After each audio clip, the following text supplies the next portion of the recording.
Film സിറ്റിക്കുള്ളിൽ കയറി കഴിഞ്ഞാൽ അവരുടെ തന്നെ ബസ്സിൽ കൊണ്ടുപോയി കംപ്ലീറ്റ് റൗണ്ട് ചെയ്ത് അവർ കാണിച്ചു തരും. ഓരോ ബസ്സിലും ഓരോ ഗൈഡും ഉണ്ടാവും. രണ്ട് സൈഡിലും കാണുന്ന കാഴ്ചകൾ എന്താണെന്നുള്ളത് അവർ ഡീറ്റെയിൽഡ് ആയിട്ട് തന്നെ പറഞ്ഞു തരും. ഏത് സിനിമയാണ് ഷൂട്ട് ചെയ്തത്, ഏത് ക്യാരക്ടറിൻ്റെ വീടാണിത്, അങ്ങനെയൊക്കെയുള്ളത്. ഇതാണ് കരിഷ്മ ഗാർഡൻ. ഇതിൻ്റെ പ്രത്യേകത എന്ന് പറഞ്ഞാൽ ഇവിടെ ഷൂട്ടിങ്ങിന് വരുമ്പം ഹീറോയിൻ്റെ സാരിയുടെ കളർ അല്ലെങ്കിൽ കോസ്റ്റ്യൂമിൻ്റെ കളറിലുള്ള ഫ്ലവേഴ്സ് അവർ ഗ്രോ ചെയ്ത് കൊടുക്കും. ഇപ്പോൾ യെല്ലോ സാരി ആണെങ്കിൽ യെല്ലോ ഫ്ലവർ, അങ്ങനെ. അതിനുവേണ്ടി ഫിലിം സിറ്റിയുടെ ഇതുമായിട്ട് ബന്ധപ്പെട്ട ഡിപ്പാർട്ട്മെൻറ്റിൽ 1 to 3 months ബിഫോർ അറിയിക്കണം ഏത് കളറിലെ ഫ്ലവറാണ് വളർത്തേണ്ടതെന്നുള്ളത്.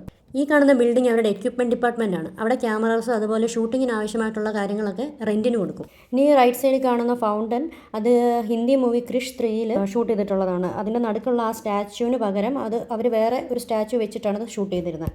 ഈ കാണുന്ന ബിൽഡിങ്ങിൽ ഒരുപാട് മലയാള സിനിമകൾ ഷൂട്ട് ചെയ്തിട്ടുണ്ട്. Chandramukhi and Malayalam movie Mallu Singh, Rajathi Raja, 2020 Kalyanaraman. പിന്നെ നമ്മളിപ്പോൾ പോയിക്കൊണ്ടിരിക്കുന്ന ഈ റോഡിലാണ് ഉദയനാട് താരത്തിലെ കരളേ കരളേ എന്നുള്ള പാട്ടിൻ്റെ സ്റ്റാർട്ടിങ് ഷൂട്ട് ചെയ്തത്. നമ്മൾ ഏറ്റവും ബാക്ക് സീറ്റിൽ ഇരുന്നതുകൊണ്ട് റോഡിന് നല്ല വ്യൂ ഒന്നും കിട്ടില്ല.